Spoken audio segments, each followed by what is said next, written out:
Assalamualaikum warahmatullahi wabarakatuh. Perkenalkan, nama saya Pranawi Jaya Pratama Nandana dengan NIM 2106051110120. Di sini saya akan menjelaskan mengenai metode spline, Gauss-Seidel, dekomposisi LU dan Newton. Untuk yang pertama adalah Gauss-Seidel. Di sini yaitu adalah variabel A ini berikut ini merupakan kodenya. Untuk yang pertama adalah variabel A. Variabel A ini untuk input matriksnya, koefisien matriks. Kemudian B ini untuk vektornya. Kemudian P ini untuk inisial guess vektor, yaitu adalah nilai-nilai vektor tebakan kita untuk dimasukkan pada iterasi pertama. Kemudian N ini adalah untuk menentukan batas iterasinya. E ini adalah untuk menentukan toleransinya. Kemudian N adalah untuk variabel untuk menyimpan besar dari data pada variabel B. Kemudian ini adalah for ini adalah untuk perulangan untuk pada perhitungan metode Gauss-Seidel. Kemudian jika di run adalah seperti ini. Untuk datanya saya akan mengambil di sini karena datanya itu sama dengan yang dekomposisi LU ini. Kemudian untuk source vektor B nya seperti ini. Nah, kemudian untuk inisialnya saya berikan seperti ini. Kemudian untuk iterasinya 10, kemudian untuk toleransinya itu adalah 5%. Nah, seperti ini. Dia akan terus menghitung sampai toleransi itu di bawah 0,5. Akan tetapi jika pada iterasi ke-10 belum menyampai pada toleransi 0,05, maka dia akan tetap berhenti pada iterasi ke-10 seperti ini. Nah, oke, itu adalah metode Gauss-Seidel. Nah, pada Gauss-Seidel ini tadi nilai yang pertama kali dimasukkan atau inisial guess-nya itu tadi dia akan dimasukkan, akan menghasilkan nilai ini. Nah, nilai ini tadi akan dimasukkan ke fungsi untuk memastikan iterasi nomor 2, kemudian iterasi kedua ini juga akan dimasukkan, akan menghasilkan iterasi ketiga dan begitu seterusnya. Nah, berikut tadi adalah metode Gauss-Seidel. Kemudian untuk dekomposisi LU. Dekomposisi LU ini adalah metode yang dia itu membagi dua matriks menjadi matriks atas dan matriks bawah. Nah, di sini ini adalah matriks utamanya sebelum diubah atau sebelum dirubah menjadi LU. Kemudian adalah vektornya. Nah, di sini adalah metode untuk proses mendekomposisi matriks menjadi lower dan upper. Nah, setelah didekomposisi atau dipecah tadi, matriks lowernya dia akan dilakukan substitusi maju, sedangkan matriks uppernya dia akan disubstitusi mundur. Nah, kemudian untuk menampilkan hasilnya, ketika di run akan seperti ini. Nah, ini adalah hasil substitusi. Kemudian ini adalah matriksnya tadi, ini adalah vektornya. Nah, ini adalah matriks lowernya. Nah, pada matriks lower ini diagonal utamanya ini di sini bernilai 1.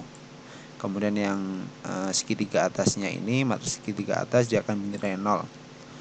Nah, untuk menghasilkan metode seperti ini atau yang upper ini itu biasanya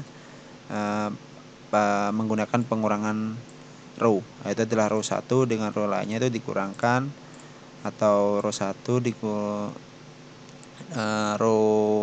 row A dikurang dengan berapa kali row B agar dapat hasil seperti ini. Nah, untuk matriks upper dia itu diagonalnya tetap tidak seperti lower yang harus 1. Ya tidak, yang penting itu matriks segitiga bawahnya itu bernilai 0. Nah, kemudian X ini adalah nilai dari diagonalnya itu tadi. Oke, sekian untuk dekomposisi LU. Kemudian adalah metode Newton.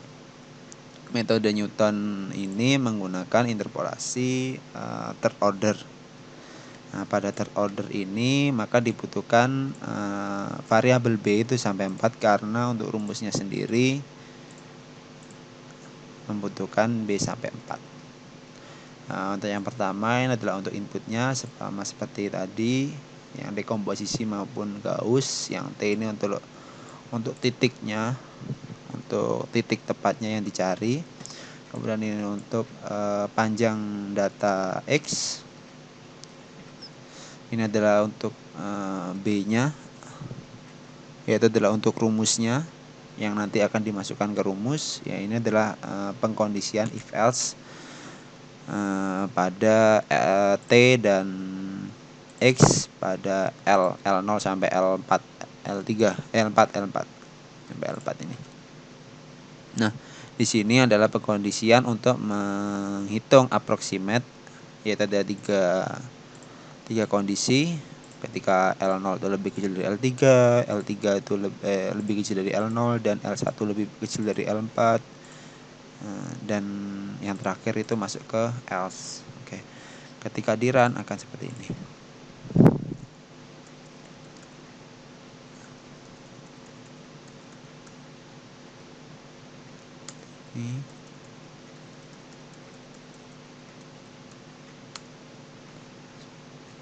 Jadi yang dicari adalah 10, karena yang tadi diminta di soal itu diminta untuk menjadi titik ke-10. Nah, di sini dia akan membentuk matriks lower, akan tetapi diagonalnya tidak bernilai 1 seperti ini. Kemudian approximate ini dipengaruhi dengan titiknya ini tadi, karena titik ini berada di 10 atau berada di antara 7 dan 11 atau berada di T 2 dan 3, antara 2 dan 3, maka dia akan masuk ke else if yang ini. Nah, oke, untuk selanjutnya setelah dimasukkan ke rumus ini maka akan terbentuk nilai approximate seperti ini. Berikutnya adalah method spline. Nah, method spline ini sama, yaitu adalah ini inputnya untuk code-nya. Kemudian ini adalah untuk membentuk matriks Z atau matriks utamanya nanti. Kemudian ini adalah untuk pengkalian antara matriks O ini tadi dengan inverse dari matriks Z-nya. Nah, selanjutnya dia akan menghitung jika titiknya itu jika berada di 10 atau ya pokoknya di titiknya itu tadi. Di titiknya itu tadi sesuai dengan kondisinya. Nah, ketika di run akan seperti ini. Ketika di run akan seperti ini. Nah, ini akan memasukkan nilainya. Nah, titiknya dimasukkan 10.